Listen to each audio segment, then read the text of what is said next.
Welcome to episode 10 of the Caregivers podcast. I'm your host, Dr. Mark Ropoleski, and you can call me Dr. Mark. There are conversations we avoid not because they're unimportant, but because they're uncomfortable. Today's episode is about one of those conversations. I'm sitting here today with my colleague, Dr. Jennifer Flemming, liver and transplant specialist, scientist, educator, mother, partner, and caregiver in every dimension of her life. Her work exposes a crisis most people don't see coming: the rise of alcohol-related liver disease in women, caregivers, and even clinicians themselves. This is a conversation about biology, about burnout, about coping mechanisms, and about why people who care the most for others are often the last to be cared for. Jen, thank you for being here, and welcome. If you've not yet had a chance to subscribe, press the subscribe button. It helps us out a lot. It gives us a better chance of being here tomorrow. Jennifer Flemming, welcome to the Caregivers podcast. I'm so happy you're here. I welcome you as a friend and a colleague. Let's start from the beginning. Let's start with the moment that everything changed for you. When did you realize that liver disease just wasn't going to be your specialty, but was going to be your why?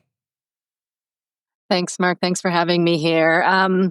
So I think for me, whenever somebody asks me that question, there's a very specific story that comes along with this. So when I was a junior resident, first year internal medicine resident, I took care of an individual who had decompensated liver disease. And he was very sick. He was in and out of the hospital multiple times. I got to know him and his family, I thought, relatively well during those interactions. And every time he came into the hospital, I thought it was going to be his last. And so eventually I moved on into my second year of training, and I was doing a outpatient GI block. And I was walking down the hall and someone called my name. And I turned around and it was this patient, and he had gotten a liver transplant. And if I had not known who that person was, if someone hadn't told me, I would not have recognized them walking down the street. And to me, it was nothing short of a miracle to see somebody who was so ill, but who had persevered and had gone through this significant event in their life, and to now see them on the other side. To me, that really sealed the deal for me that these were the types of individuals that I wanted to care for. What a powerful story. What a powerful welcome into the amazing specialty of hepatology. What's the positioning now? What keeps you up at night worrying about who's on the transplant list or who can't make it onto the transplant list? Mm-hmm. We're seeing an epidemic of change in a couple of domains of liver disease, but tell me about what you've witnessed with alcohol.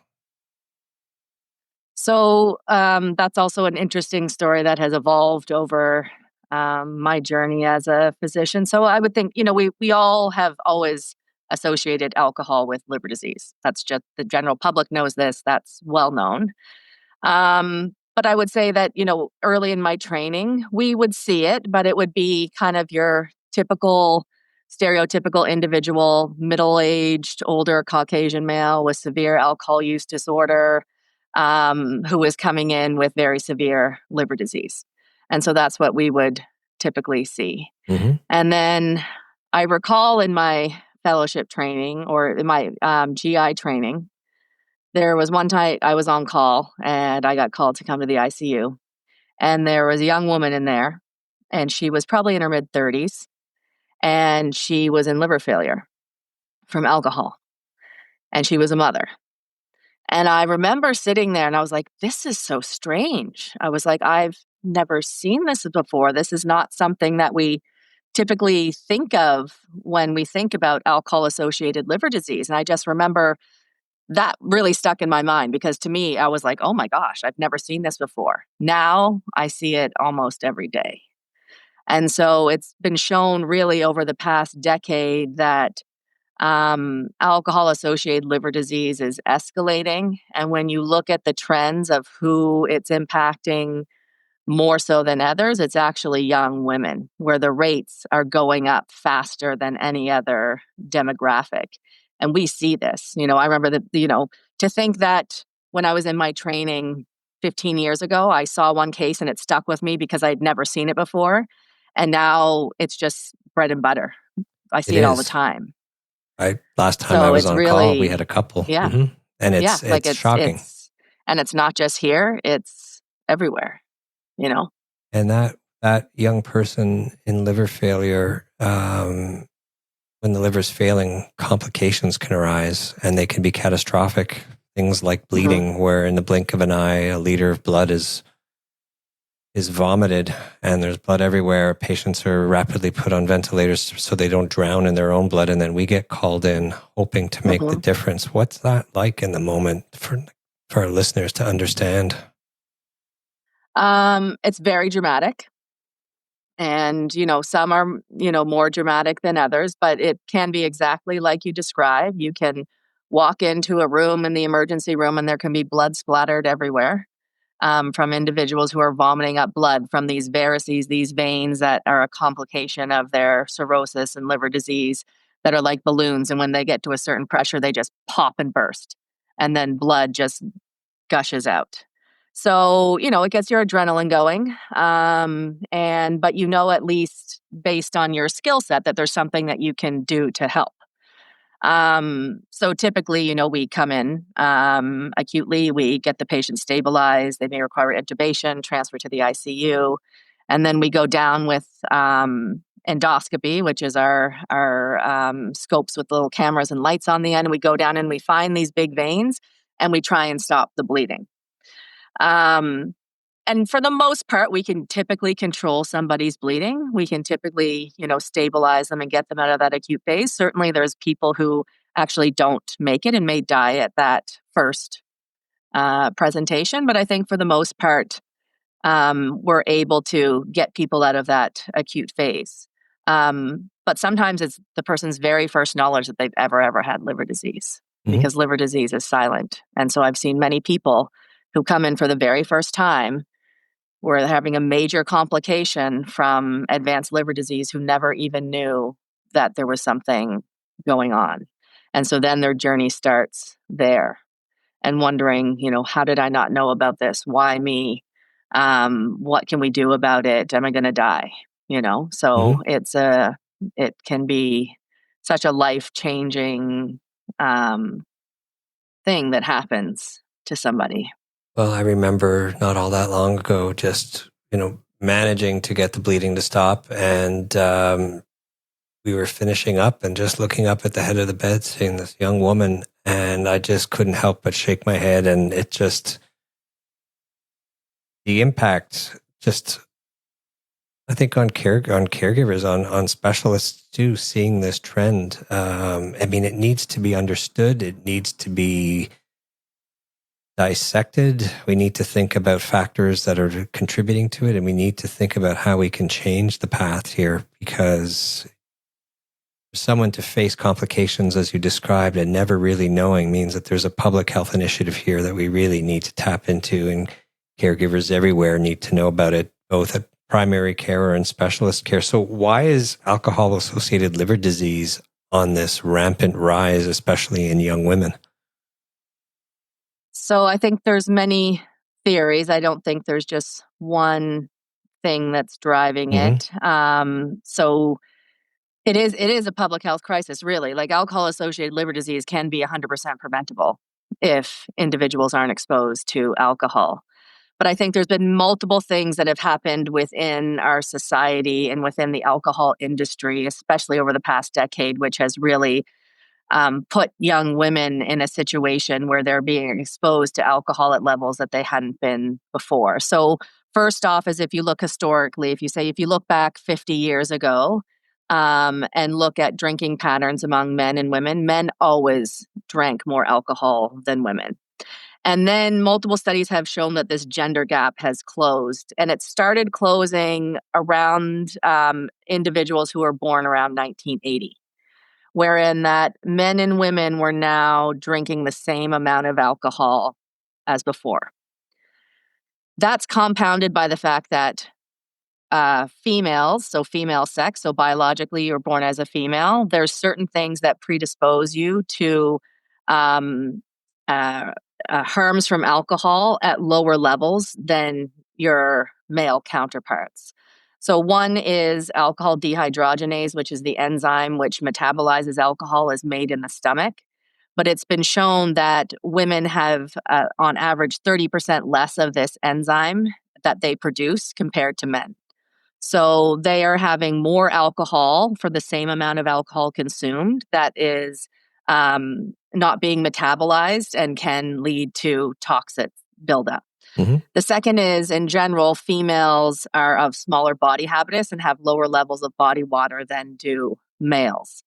So if you put the same amount of alcohol in the body of a female as a male, the concentration of alcohol is actually going to be higher. Other things that come to play from kind of a sex point of view are that the liver is a sex hormone responsive organ, and that it not only produces your sex hormones, but it responds to different levels of sex hormones. So it's not really completely understood, but sex hormones play a role in the liver's ability to function and regenerate. And in some cases, it's actually thought that estrogen is protective. But we don't exactly know everything that it does for the liver. Then if you look at the other lens, so we talked about the sex-specific changes, there's also gender-related changes. And so we've talked about how women now consume the same amount of alcohol as men. There has been changes in how the perceptions of alcohol for women are perceived in society. Mm-hmm. So there's something called the mummy wine culture, which you may or may not be familiar with, but it's basically on social media where basically what it does is it normalizes alcohol use among women, because as women have evolved over time to potentially become more like men in that they're working outside the home, they're in higher level jobs, yet because of the gender norms, they are also still expected to be the main caregiver for growing families and parents and all of this stuff.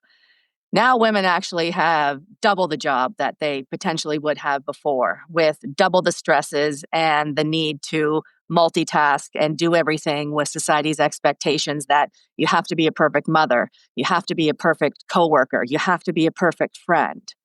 And so this culture has evolved. You're doing a lot. You need to reward yourself by drinking alcohol, really to kind of normalize that trend. And then that has turned into, restaurants, bars kind of taking advantage of that and having kind of like girls' night where they have, drink specials for women. The alcohol industry is targeting women with their marketing. Mm-hmm. So prior it was always targeting men, but now there's been studies that have been shown that there's specific targeting towards women with, like pink fruity drinks or, having women consuming alcohol to try and normalize it and kind of targeting them. So I think that's contributing as well. From a governmental point of view, access to alcohol is so much easier now than it was, say, a decade ago. So the government has started to relax where you can actually purchase and consume alcohol, whereas before it was strictly in government-funded, sanctioned alcohol facilities. Now it's expanding. As we all know, you can go Mm-hmm. into your local gas station and buy alcohol. And with the advent of COVID, there was now alcohol delivery. When you go online and order your Uber Eats, you can just add a couple bottles of wine or beer or whatever you want, and it will be directly brought to your house. And the other thing is the types of alcohol that people are drinking are changing, specifically related to kind of ciders and kind of coolers, that sort of thing, where they not only are having a high alcohol content, but they also have a high sugar content. Double And whammy. sugar is just as toxic to the liver as alcohol.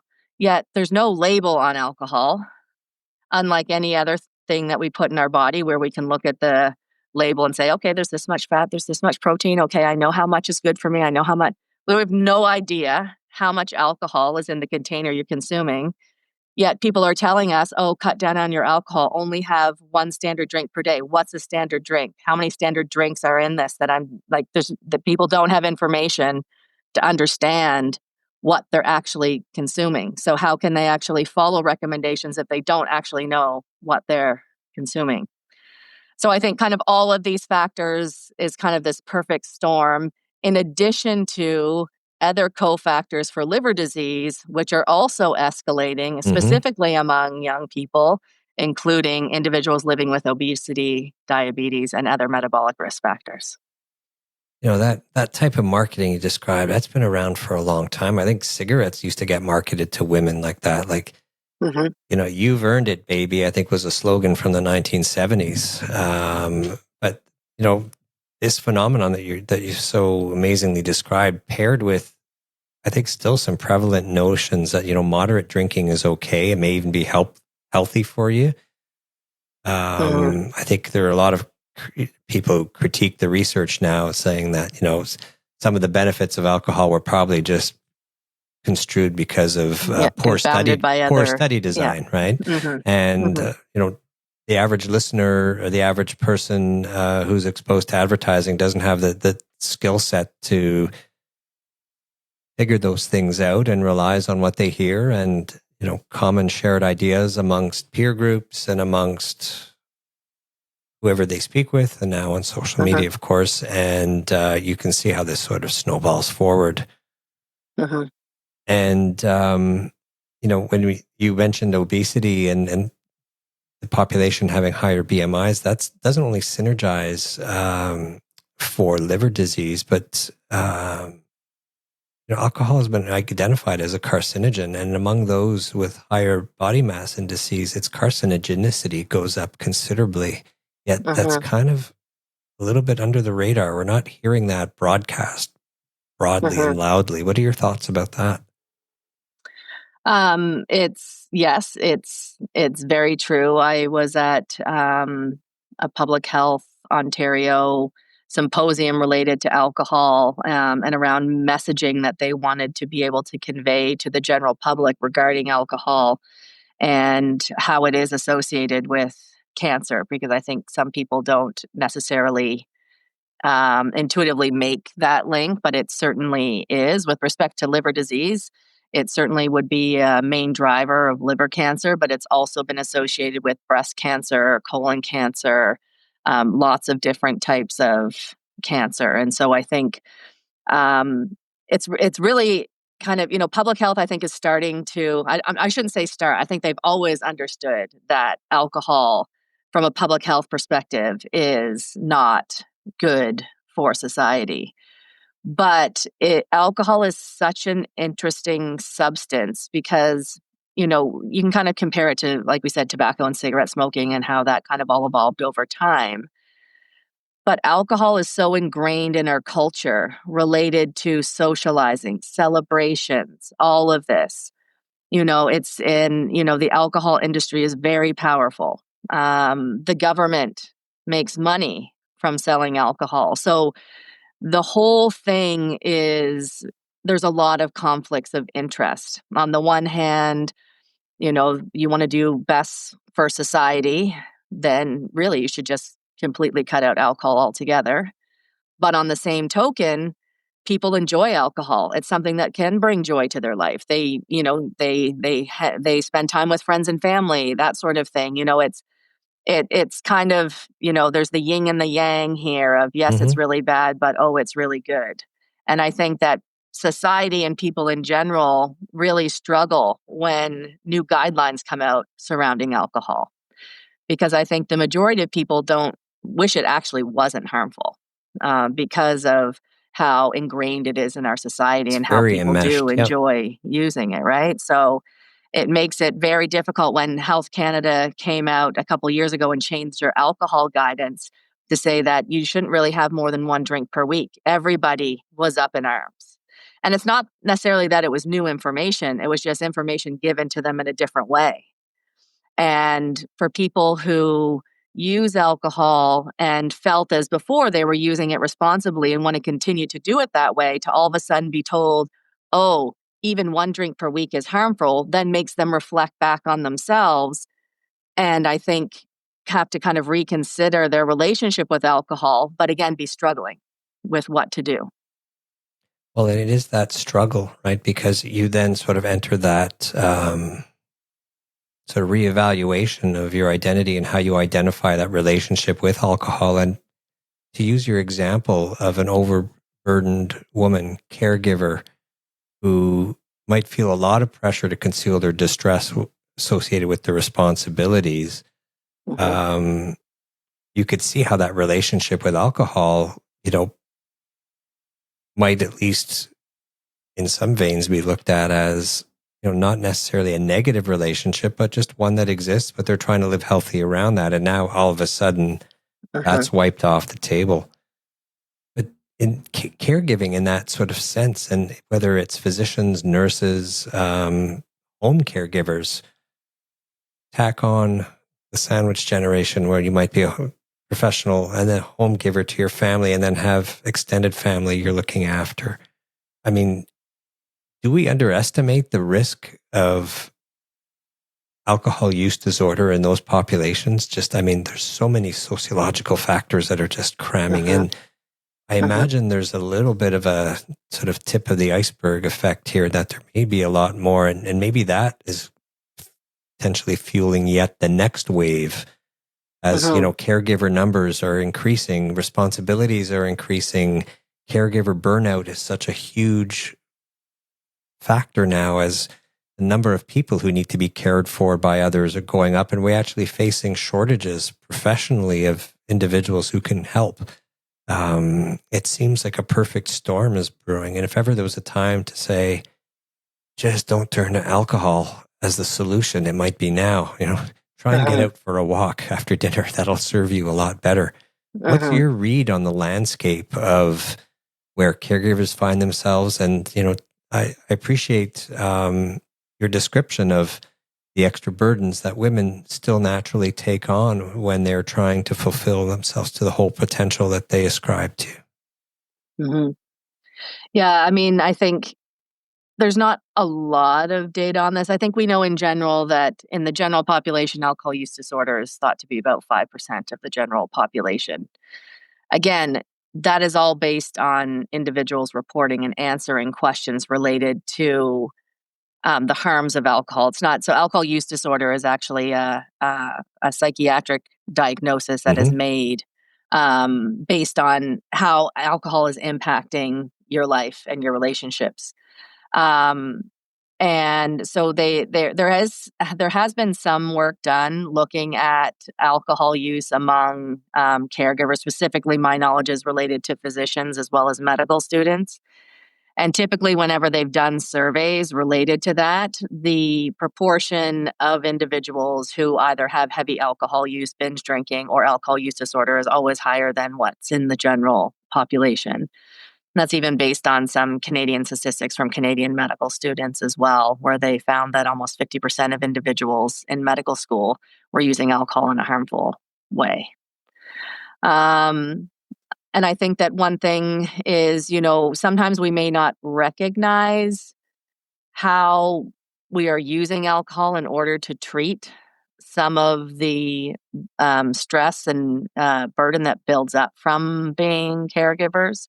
It's something easy to turn to versus, accessing, say, psychologists or individuals to try and help you work through some of these things. It's always just easy to grab something and drink. Absolutely. And I think that, again, with kind of society kind of saying it's okay to do that, people are turning to that. And a lot of people that I would see in clinic, if you actually talk to them about what's actually driving the alcohol use, a lot of time it is related to what they're dealing with at home that you may not necessarily be trained to ask for when you go through medical school. Are you caring for somebody at home? Do you have someone who's dependent on you? What else is going on in your life? What's happening with your extended family? What sort of issues are arising there? What other cultural things are coming? There's a lot of things that can weigh on people.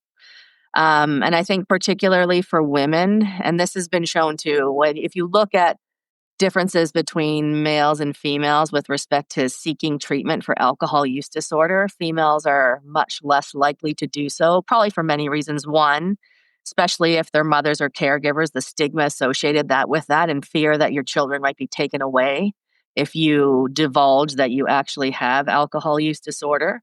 So many women will not divulge that because there's fear of how that will impact your ability to continue to be a caregiver.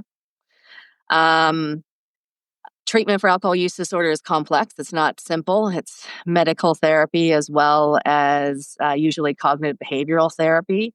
So taking time out of your day in order to go to sessions when you're caring for other people and maybe not putting your health first, putting everybody else's health first instead of your own.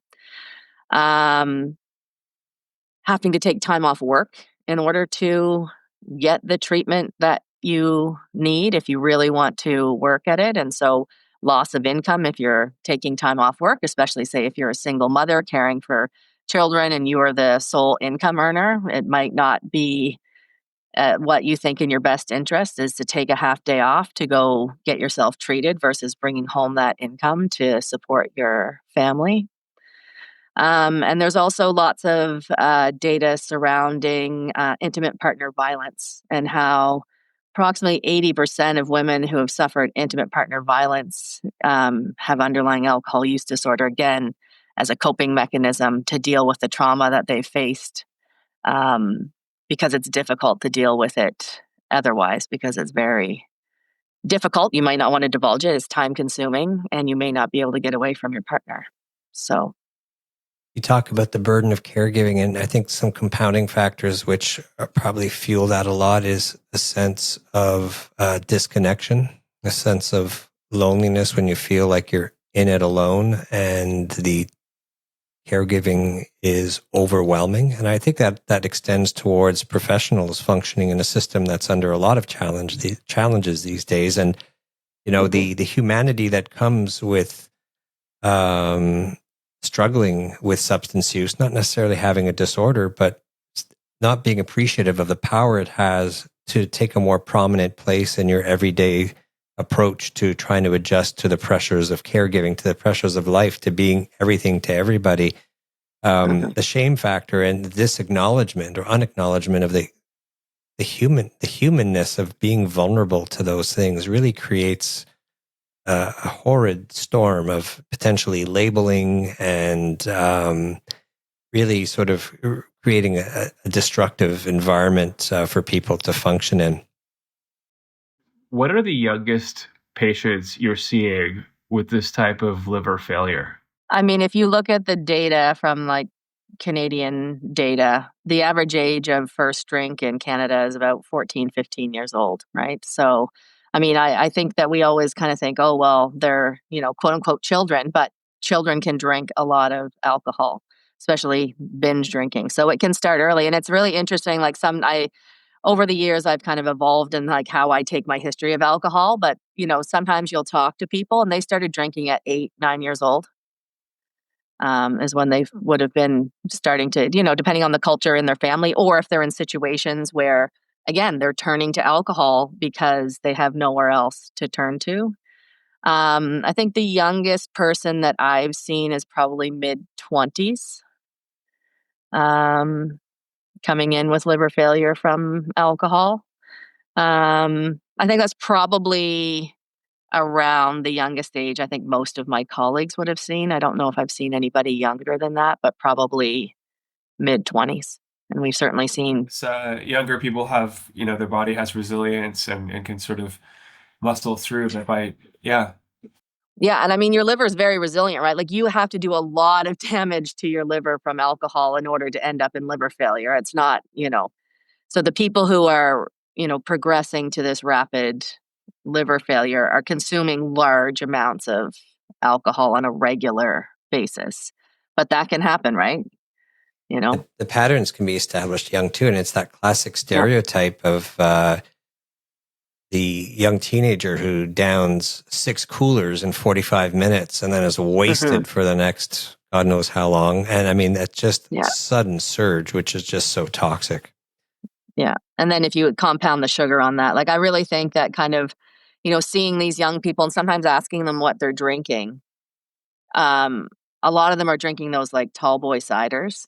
And again, there's nothing on the label, but if you actually go and look at the nutrition information online, there can be 40 or 50 grams of sugar in addition to all the grams of alcohol in that, right? And so you're just pounding those back in a susceptible individual, right? Like you can have two people who consume the exact same amount. Someone will get liver failure, somebody won't. There's lots of other genetic and environmental factors at play.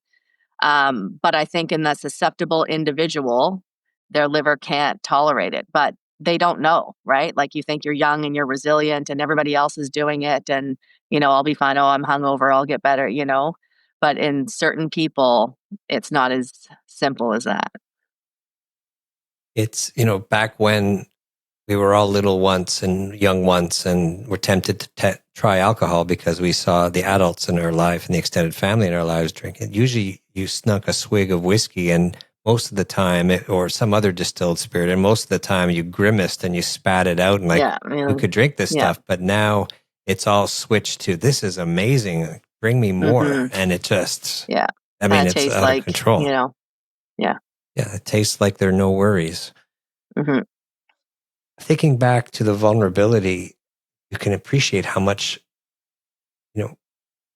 alcohol may actually be, when it comes to that sort of fine line between use and misuse, maybe more of an occupational injury and not really a personal failing, yet it's still branded as a personal failing. And I think, more education about other options and other elements of self-care that can offset that need will be so important for the future.